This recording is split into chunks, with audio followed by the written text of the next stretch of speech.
Imagine planning the happiest day of your life, your wedding day. Now, imagine your parents telling your fiancé that your sister should walk down the aisle first in a wedding dress at your wedding. Yeah, that actually happened to me. But what my family didn't know was that my fiancé had a plan, and by the end of the ceremony, their entire scheme completely blew up in their faces. And trust me, the meltdown that followed was absolutely insane. I want to start by saying something that still feels strange to admit out loud. Some people grow up knowing they're loved. I grew up knowing I wasn't the favorite. And before anyone says parents love their children equally, I promise you that's not always true. Because in my house, there was my sister, and then there was me. From the moment I could remember, my sister was the golden child. If she accused me of something, my parents believed her instantly. If I accused her of something, they'd look at me like I just insulted the queen, even when there was undeniable proof.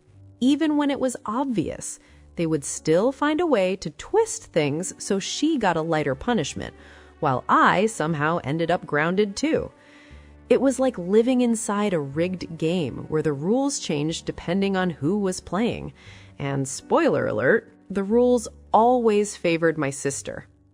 Birthdays were the clearest example. You'd think your birthday would be the one day that was about you. Not in our house. My birthday cake? It had to be my sister's favorite flavor. If I pointed out that I didn't even like that cake, my parents would act shocked. Oh, really? We didn't know that. But somehow, when it was her birthday, the cake was always exactly what she wanted. The restaurant we went to? Her choice. The activities? Her choice. Even when it was supposed to celebrate me. At first, my sister mostly ignored me, which honestly was the best possible scenario, because when she did pay attention to me, I became her punching bag. Not physically, emotionally, socially, psychologically. And when we became teenagers, things got worse, much worse. Around middle school, something changed in her life. She stopped having friends. I don't know exactly what happened. Maybe they moved, maybe they realized she was cruel, maybe they simply got tired of her. All I know is one day I noticed she was walking through school alone, and the moment she realized I still had friends, her behavior toward me transformed. I stopped being someone she occasionally bullied. I became her primary target. Suddenly, I was constantly in trouble. My sister would accuse my friends of stealing things. She'd tell my parents they were bad influences. She'd claim they said awful things about our family. And my parents, they believed every word. Soon, I wasn't allowed to hang out with anyone anymore. The excuses were endless. Your sister says those kids are trouble. Why do you always want to leave the house? Why can't you be like your sister and enjoy family time? But the truth was simple. My sister had no friends. So my parents decided, neither should I. What saved me from complete isolation was our extended family. Most of them lived in the same town, and my cousins actually liked me. At one family gathering, one of them asked if I wanted to come to some event they were planning. I remember the moment vividly because I didn't lie. Kids don't lie the way adults expect them to. I simply said the truth. I'm not allowed to go anywhere because my sister doesn't have friends. The room went silent. At the time, I didn't realize how explosive that sentence was, but the adults did. Apparently, my parents were confronted later, torn apart verbally by relatives who couldn't believe what they were hearing. Did it improve my situation? Not exactly. I got grounded for lying, which was funny because I hadn't lied at all. But after that incident, my parents loosened the rules slightly. They didn't want extended family noticing the situation again. So for the first time in years, I had a little freedom. But my sister never forgot what happened, and she never forgave me, not even close. Soon after that, she switched schools. Apparently, the humiliation of relatives knowing she had no friends was unbearable for her, so my parents transferred her to another school across town. It cost them more money, more driving, more inconvenience, but of course they did it without hesitation, because if my sister wanted something, it happened. And unfortunately, she never went back to ignoring me. If anything, she became worse. Now she knew exactly how much damage she could cause in my life, and she enjoyed it. Her new friends would come over and they'd gang up on me, mocking me, teasing me, taking things from my room. If I complained, my parents would wave it off. "Oh, come on, they're just teasing." Just teasing. That phrase became the soundtrack of my childhood. I stopped bringing friends home entirely because every time I did, something went wrong. Either my parents treated them like unwanted guests, or my sister accused them of stealing something, and my parents always believed her. Eventually, people stopped coming over. It was easier that way. Then, when I was a teenager, I got my first boyfriend. And for the first time, I felt like someone actually saw me, like I mattered, like I wasn't just the extra child in the house.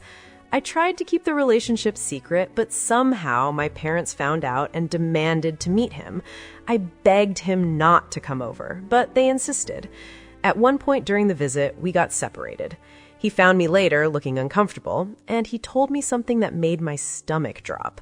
My sister had approached him, wearing extremely revealing clothes, flirting aggressively, batting her eyelashes, and then she started insulting me, telling him how awful I was, how much better she was, how he should be with her instead.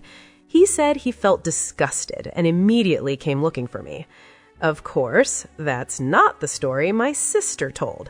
According to her, my boyfriend tried flirting with her and she nobly rejected him out of loyalty to me. Guess who my parents believed? They banned me from seeing him. They called him a horrible person, a manipulator, a bad influence. And when I defended him, they said that proved I had terrible judgment. The relationship didn't survive long after that. Trying to date someone while your entire household is actively sabotaging you is nearly impossible. Eventually, we broke up, but the pattern repeated. Every boyfriend I had somehow ended up accused of flirting with my sister, and every single time, my parents believed her. They told me the same thing over and over. You just pick bad boys. Eventually, I stopped trying. I still dated casually in high school, but I refused to bring anyone home again. I'd rather be called a slut at school than have my sister destroy another relationship. Meanwhile, my sister brought exactly one boyfriend home, and my parents treated him like royalty. They constantly told me how wonderful he was, how successful he'd be, how I should find someone like him. Until one day he stopped showing up, and suddenly he became a manipulative jerk who tricked my sister. Funny how that works. By the time high school graduation approached, the difference in how we were treated became impossible to ignore. My sister got more spending money, better perfumes, more freedom. If I complained, my parents said it was because she was older, but when I reached the same age, nothing changed. Now the excuse became something new. You're not as trustworthy as your sister. Because apparently believing her lies about my boyfriends meant I had poor judgment. Then came the conversation that changed my life. And honestly, it was the moment I finally stopped expecting anything from them. One evening, my mom sat me down. She spoke in a soft, sympathetic voice, the kind people use when they pretend to care.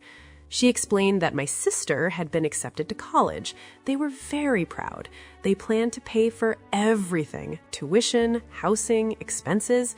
But unfortunately, they wouldn't be able to help me because all their money was going toward my sister's education.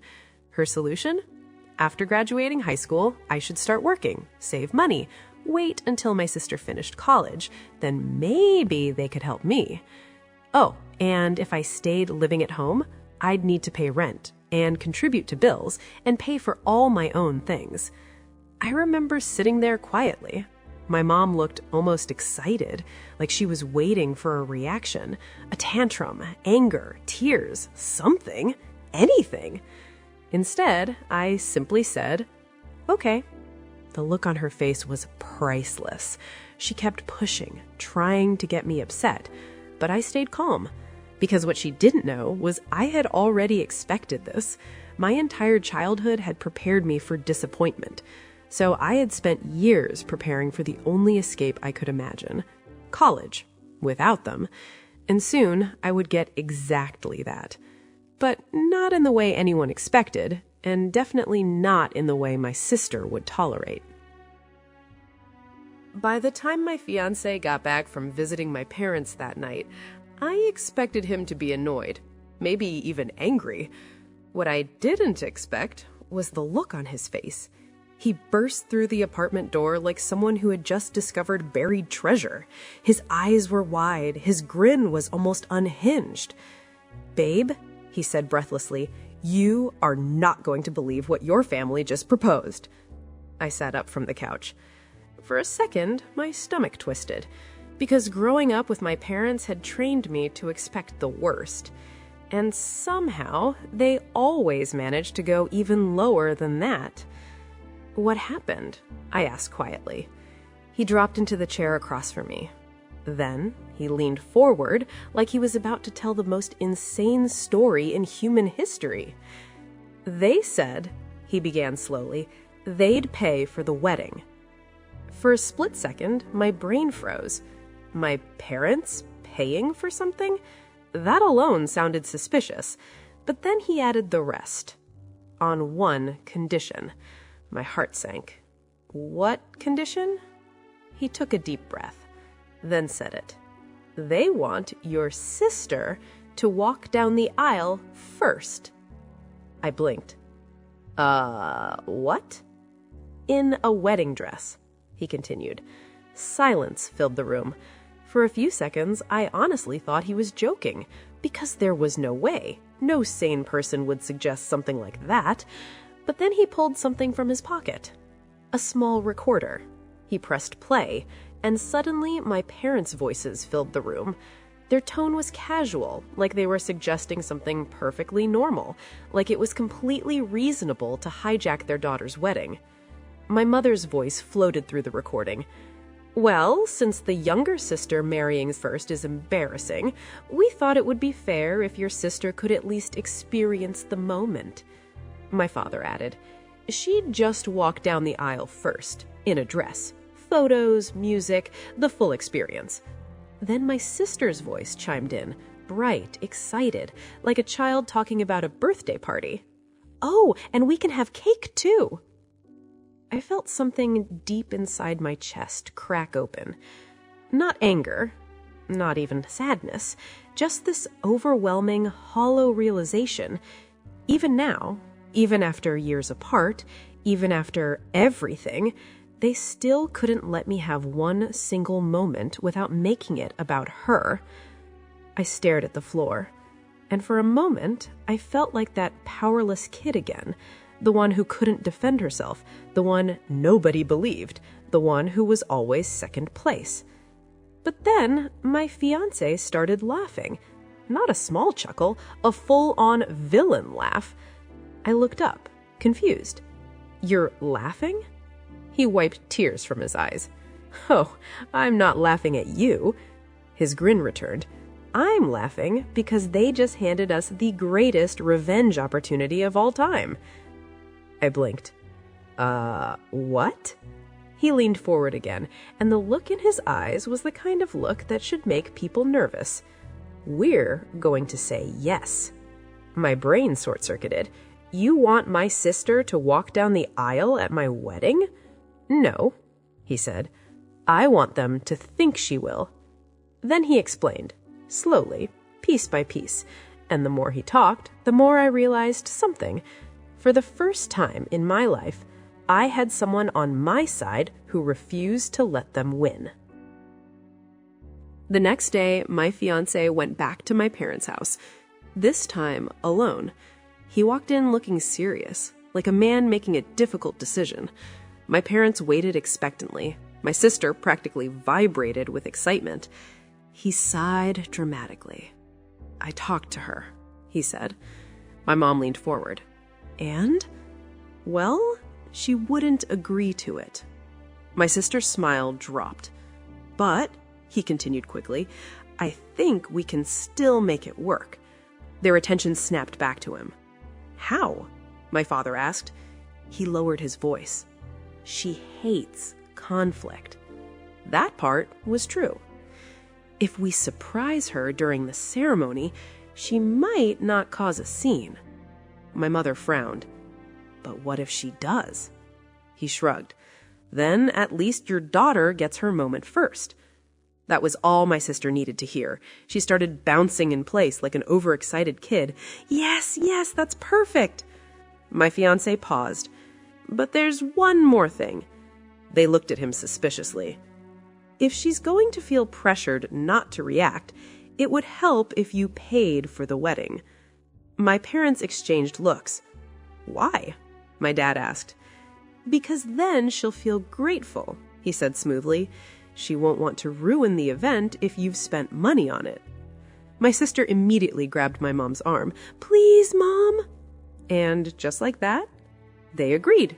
Now here's where things got interesting, because my parents weren't just paying for the wedding. They were investing in my sister's fantasy moment, which meant they suddenly cared about every detail, every decoration, every menu choice, every flower arrangement. And my fiancé used that enthusiasm like a master manipulator. We'd go to a vendor, pick the cheapest option, then later he'd secretly take my sister to see it. He'd sigh dramatically. "It's nice, but I wish we could afford the premium option." Cue my sister whining to my parents, and suddenly my parents were telling us, "Don't worry about the cost, get the best one." This happened again and again and again. The photographer? Upgraded. The catering? Upgraded. The venue decorations? Upgraded. The bar package? Very upgraded. My fiancé started calling it emotional damage compensation. And honestly, for the first time in my life, it felt good watching them spend money on me, even if they thought they were doing it for my sister. The only snag came when my mom insisted on choosing my wedding dress. And oh my God, it was awful. Not ugly exactly, just completely wrong for me. I politely refused, which caused my mom to text me about it, and that created a problem, because if I agreed in writing, it could be used later. So I stood my ground. My fiancé told them he'd handle it. Then my sister came up with a brilliant idea. "Why don't we ruin her real dress?" she suggested, "so she has to wear the other one." My fiancé pretended to consider it, then nodded slowly. Maybe. A few days later, he showed them a piece of fabric for my dress alterations, told them he'd accidentally damaged the dress, and that I was furious. They believed him instantly. While all this was happening, we made one very important decision. We hired security for the wedding venue.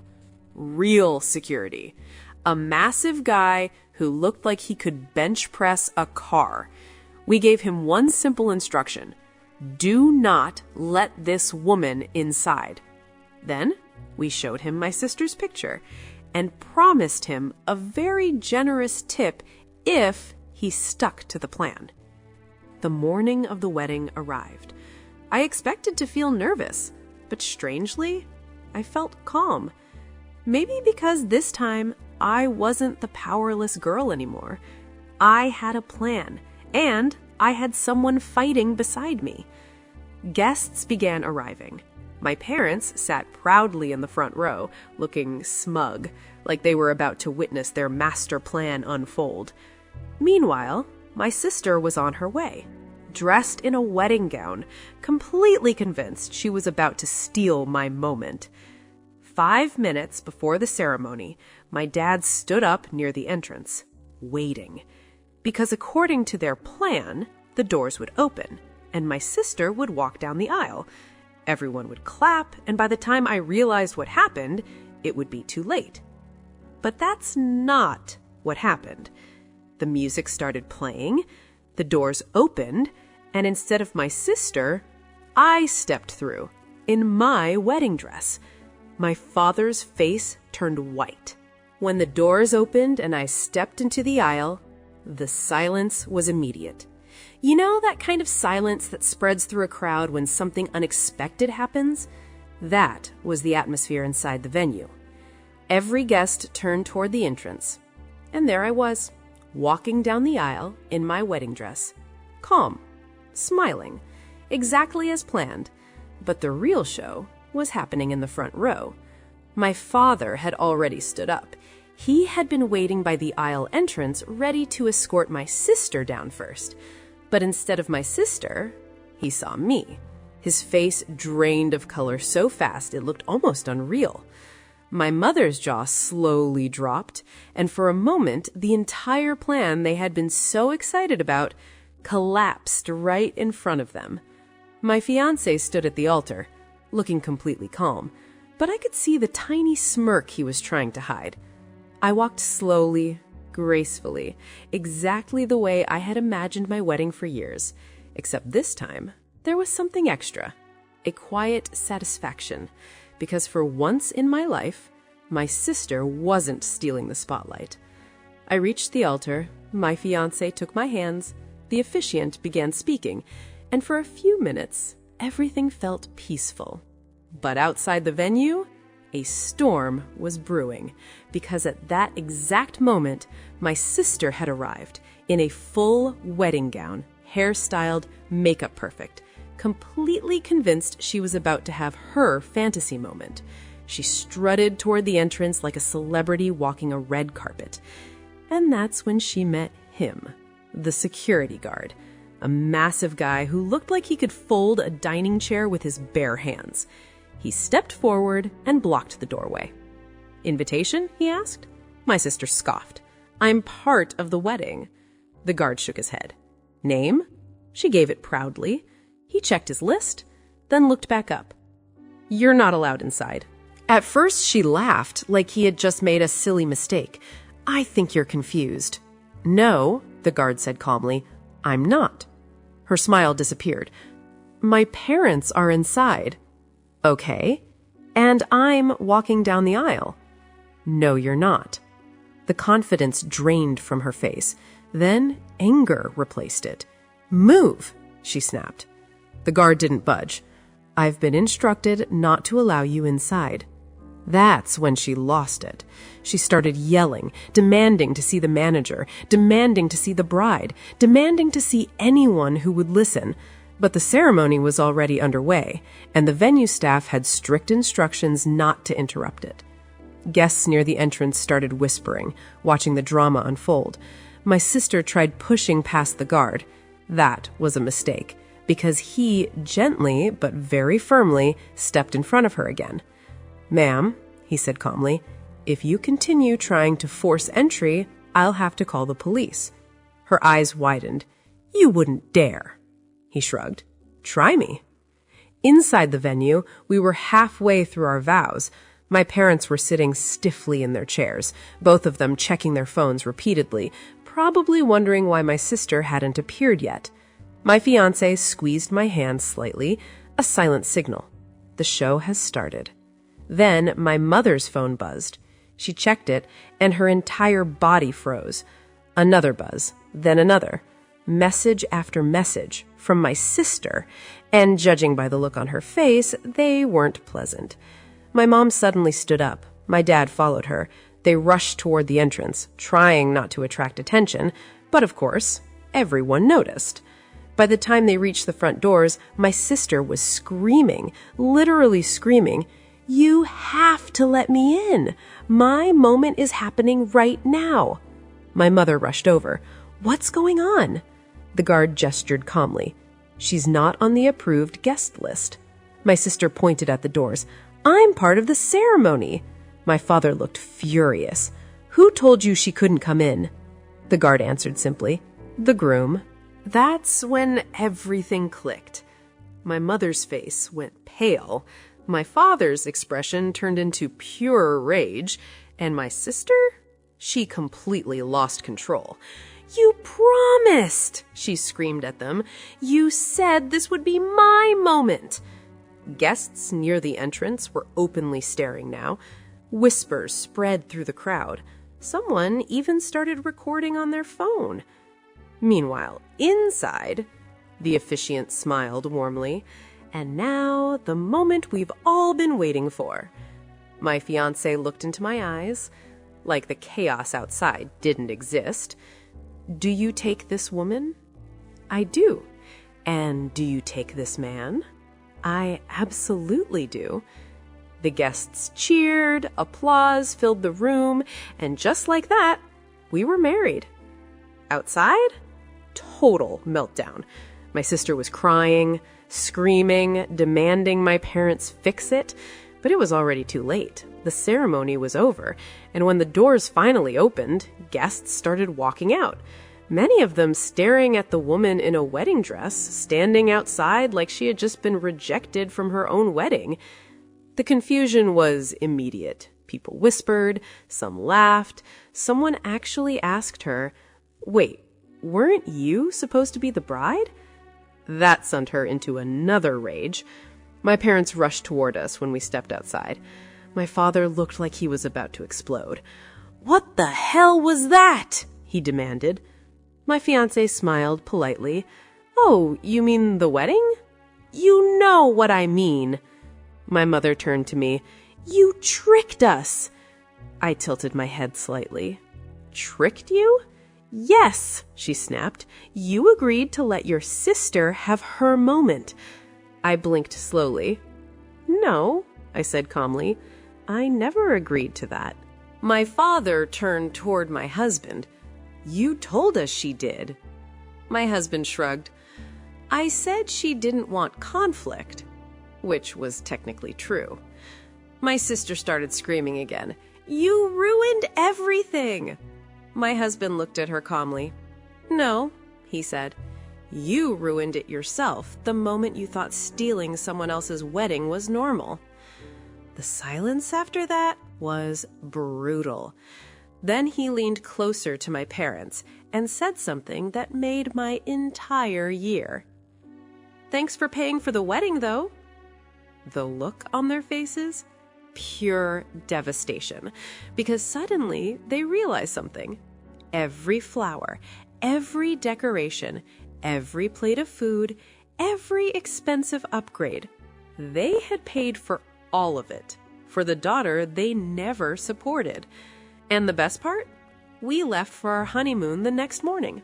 Phones turned off, completely unreachable, while my sister was still ranting on social media about how we stole her wedding. The irony?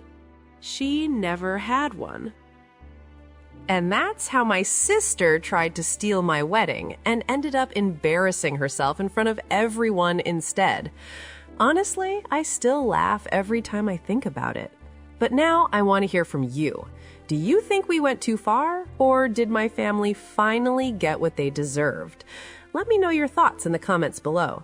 And if you enjoyed this story, don't forget to like the video and subscribe to the channel for more insane Reddit stories just like this. Thanks for listening, and I'll see you in the next story.